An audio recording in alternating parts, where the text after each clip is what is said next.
Alaric lived his life in the fast lane, both literally and figuratively. To him, the hum of his luxury sports car was the sound of a life well earned, a barrier of polished chrome and carbon fiber that separated him from the slow, mundane struggles of the world outside. He moved through the city like a streak of silver, never looking back. The rhythm of his evening was shattered by a violent, metallic, quote, thwack. It wasn't the sound of a mechanical failure, but a deliberate impact.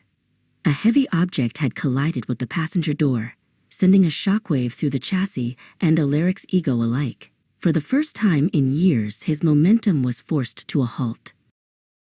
Alaric slammed the car into park and stepped out onto the hot asphalt, his heart hammering with a volatile mix of shock and fury. He didn't look at the sky or the trees. His eyes went straight to the wound on his machine.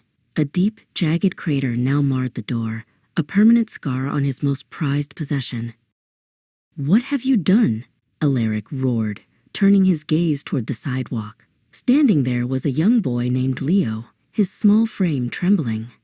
Leo's face was a map of dust and dried salt from tears, his hands clenched at his sides as if bracing for a blow.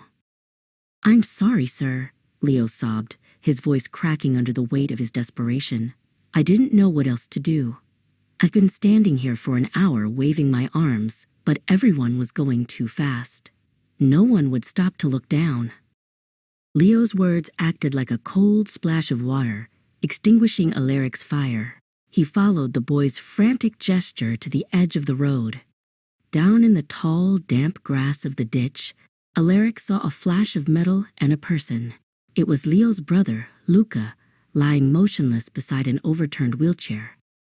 Without a thought for his Italian leather shoes or his tailored suit, Alaric scrambled down the slope. The mud clung to him, and the thorns caught his sleeves, but the vanity that usually defined him had vanished. He reached Luca, who was conscious but pale, trapped by the weight of the chair and the steepness of the terrain. Once they reached the safety of the pavement, the air seemed to settle. Alaric watched as Leo rushed to his brother's side. The boy checked Luca's pulse and straightened his clothes with a tenderness that made Alaric's chest ache. The luxury car, idling nearby, suddenly looked like a hollow plastic toy. An ambulance eventually arrived, the flashing lights painting the dent on Alaric's car in rhythmic pulses of red and blue. As the paramedics took over, Leo turned to Alaric and whispered a thank you.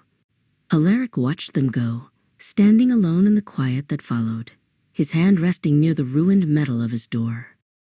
Years passed, and Alaric owned many things, but he never fixed the passenger door of that car. The dent remained, a reminder that a brick is sometimes the only way the world can tell a fast man to slow down. Now he drives with the windows down, moving slowly enough to see the faces of the people he used to treat as a blur.